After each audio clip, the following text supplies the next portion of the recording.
Messieurs, dames, bonjour. Monsieur, du coup, nous allons commencer dans quelques instants le cours sur le money management.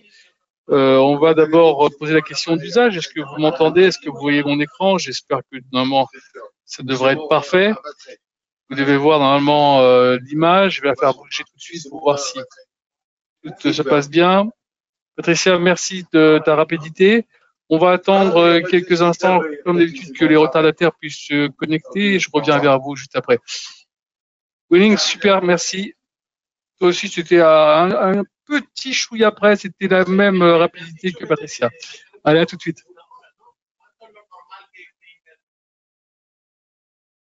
Bonjour à tous et à toutes. Nous allons donc commencer le cours sur le money management dans quelques secondes. Alors voilà, on va essayer de travailler aujourd'hui, si vous voulez, ou sur le Gold ou sur le SPX 500. Ça vous va? Le SPX 500, c'est pas mal. En plus, ça bouge un peu, donc voilà, c'est intéressant. Donc, je ne sais pas si vous avez vu, on a eu deux informations importantes depuis tout à l'heure. La première, c'est sur les PMI qui continuent de baisser aux États-Unis, PMI manufacturier. Le dernier chiffre était à 49,6. On attendait 48, on est à 47,9. Donc, on voit quand même une belle baisse de l'activité manufacturière, en tout cas. Et du côté de l'ISM, ben, c'est un tout petit peu, on va dire en ligne, même pas, attendez. L'ISM manufacturier de l'emploi est à 46, on était à 43,4. Je rappelle que quand on est en dessous de 50, c'est vraiment pas des bons chiffres. Voilà, c'est exactement ça qu'il faut se dire. Et là, on attendait sur l'ISM manufacturier du mois d'août, on attendait 45, 47,5, on est à 47,2. Donc, encore une fois, un peu moins bien que ce qui était attendu. Donc voilà, pour l'instant, on voit bien quand même qu'il y a un problème de relancement. Alors, je fais une petite parenthèse, que c'est toujours très intéressant d'avoir toutes ces informations. J'ai vu récemment une petite vidéo qui nous rappelait que sur les 15 dernières fois où la Fed s'était mise à baisser les taux, d'accord, après avoir atteint les pics de hausse des taux qu'elle recherchait et la baisse de l'inflation, sur les 15 dernières fois, dès qu'elle s'est mise à rebaisser les taux, il y a une récession qui s'est mise 11 fois. Donc sur 15 fois, 11 fois derrière, il y a une récession qui s'est installée aux États-Unis. Donc, on peut se dire très certainement, vu les conditions de marché dans lesquelles nous sommes, un endettement important aux États-Unis, un marché immobilier beaucoup trop haut, qui est en plus complètement amorphe, marché action qui est largement surpricé. Voilà, tout ça, on va dire qu'en plus il y a un chômage qui a augmenté quasi 20% sur un an, même si ça reste un chômage assez bas, mais c'est 20% de hausse et on est peut-être à l'aube d'une augmentation de vendredi, encore une fois, sur le marché du chômage. Donc voilà, surveillez ça, parce que si c'était une récession qui se mettrait en place, on peut dire dès à présent que les niveaux de marché sur lesquels nous sommes actuellement, on va les quitter très vite. Voilà, ça c'était pour la petite histoire. C'est bien pour ça qu'aujourd'hui, on fait après quelques jours un peu hésitantes, on fait quand même une petite bougie rouge assez intéressante. Bon, je reviens maintenant sur le money management. Qu'est-ce que c'est que le money management? Le money management, c'est en fait la possibilité pour vous de gérer votre capital de façon à ne pas le perdre en faisant une opération un peu trop précipitée, introspective, un peu folle, on va dire tout simplement. Je prends un exemple toujours d'une personne qui rentre au casino avec une somme d'argent dans sa poche de 10 000 euros et il se dirige tout droit sur de lui à la roulette et il met tout sur le rouge. S'il a de la chance, il sort le rouge, il est gagnant, il est super. Mais s'il n'a pas de chance, il a tout perdu. Et ça, c'est exactement ce qu'il ne faut pas faire en bourse. On n'est pas là pour miser tout son argent sur une seule opération, à part si on a vent de quelque chose où on a des infos extraordinaires, pourquoi pas. Hein, où il y en a aussi qui viennent ici pour faire un gros coup en disant je mets tout, puis on verra ce qui se passe. Après, ça regarde de tout à chacun, mais si on va être dans une gestion, on va dire, carrée, intelligente et structurée, mieux vaut garder un money management qui tienne la route. Pour ce faire, on a mis en place, quand je dis on, c'est pas moi, hein, c'est des gens du marché qui ont mis en place un pourcentage de risque acceptable par rapport à son capital. Alors, c'est plutôt une fourchette de risque, parce que ça va d'une fourchette basse de 2% de risque jusqu'à certains qui prennent jusqu'à 7% de risque. Moi, je pense qu'on est quand même ici pour prendre quelques risques pour essayer de gagner de l'argent. Donc 2%, je trouve que c'est un peu bas. Allez, je serais plutôt entre 4 et 5. Allez, on va dire, moi, je reste sur 5. 5%, je trouve que c'est plutôt quelque chose de pas trop dégueulasse. On peut faire quelque chose de bien avec 5% de risque. C'est-à-dire que si j'ai 10 000 euros, je peux pas risquer plus que 500 euros sur mes prix de position. Ça, c'est intéressant. Alors, on va donc dire qu'on a 10 000 euros dans son capital et je vais aller sur le SPX 500. Je vais prendre une position. Alors, on va dire qu'on est pas dérogé à ce qui se passe actuellement. On va dire qu'on est d'accord. On va prendre un lot. J'espère que ça passe. Voilà, et je vais mettre vendeur. Pas sûr. Voilà, c'est passé. Alors, waouh. J'ai donc passé mon ordre de un lot. OK. Et maintenant, sachant que, regardez un peu en haut ce qui a marqué, un lot égale 100, ce qui veut dire qu'à chaque fois que le marché bouge de 1 point, j'ai vendu à 94, le marché passe à 93, je gagne 100, le marché passe à 95, je perds 100. Donc, maintenant, je sais que je ne dois pas dépasser mes 500 euros, donc je fais clic droit, modifier l'ordre, et je vais mettre tout de suite un stop loss. Donc, je vais mettre un stop loss ici. Alors, déjà, on va bouger ça, on va mettre ça à 50. OK. Tac. Et je vais mettre ici à 99. Tout simplement. OK. Et ici, on va mettre un take profit, si vous voulez, peu importe, un sorte de take profit. On va mettre à 80, histoire de... Voilà, je pense que c'est pas mal. Oh, pardon. On est vendeur. Je n'ai pas fait mes tirs, là. Il me semble que oui. Je suis vendeur à 94. Ah ouais. Pardon, j'ai un petit peu mélangé. Voilà. On va le mettre comme ça. Hop. On va mettre 90. Hop. Voilà, je vais mettre mes deux stop loss et des profits. Évidemment, vous voyez déjà, on est déjà à 375, 400. Regardez la vitesse à laquelle ça bouge. Donc, il y a un problème sur ma prise de position. J'espère que vous l'avez vu tout de suite. On va voir tout de suite la cons. Bon, je vais fermer l'ordre, parce que ça va faire de l'argent pour rien. Et qui va peut-être me faire rien que je puisse le faire. Voilà. Voilà.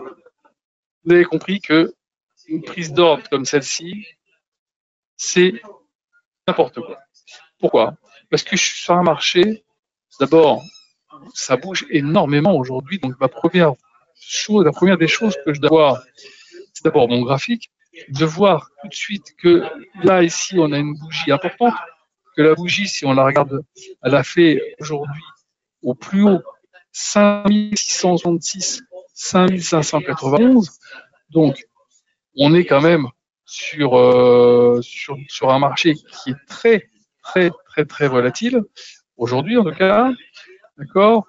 Donc, évidemment, si je mets un stop loss à 5 points, j'ai quand même toutes les chances de faire stopper rapidement. C'est ce qui allait se passer il y a 30 secondes. D'accord? Donc, d'abord, je regarde tout de suite mon graphique, je me dis, tiens, pardon, marché volatile, j'ai pas le droit de mettre un stop loss aussi serré. Donc, pour mettre un stop loss un peu plus large, je vais donc prendre une position moins importante. OK? Je prends une position de 0,5 lot et je vais tout de suite la prendre comme ça. Hop, je vends. Voilà, j'ai pu vendre un petit peu mieux. Voilà, j'ai mis 0,5 lot à la vente. Mais là, maintenant, je vais pouvoir mettre un stop loss à 10 points, à 5 points. Et ça, c'est important. C'est-à-dire que je suis vendeur maintenant, si je mets un stop loss ici à 5606, voilà, je suis plutôt dans les clous. 5606. Voilà. Je suis tranquille. Maintenant, mon ordre, il est protégé. Les profits, on verra après, c'est pas un problème. Mais au moins, je sais qu'à 5606, j'aurais perdu 500, mais j'ai quand même de quoi voir venir sur mon ordre. Alors maintenant, même si je vais être encore un peu plus sécurisé, je prends 0,25 et je me mets à 20 ticks. D'accord? Et après, j'attends qu'on descende bien pour pouvoir faire glisser mon stop loss, ok, et le faire arriver quasiment break-even en dessous du prix d'ouverture de l'ordre. Et ensuite, voilà, je continue à construire mes positions, peut-être en accélérant des prises de position pour suivre un marché qui sera peut-être plus baissier que prévu et on puisse peut-être aller chercher ici, premier objectif, la moyenne mobile qui est ici des 50 jours, après chercher ici, voilà, et peut-être le bas de la bande de Bollinger. Qui peut savoir par rapport à ce qui peut se passer avec des chiffres importants du match vendredi. D'accord? Ça, c'est une des premières solutions. Donc, je vais vous montrer quelque chose qui va peut-être certainement vous intéresser. C'est ce petit pricer.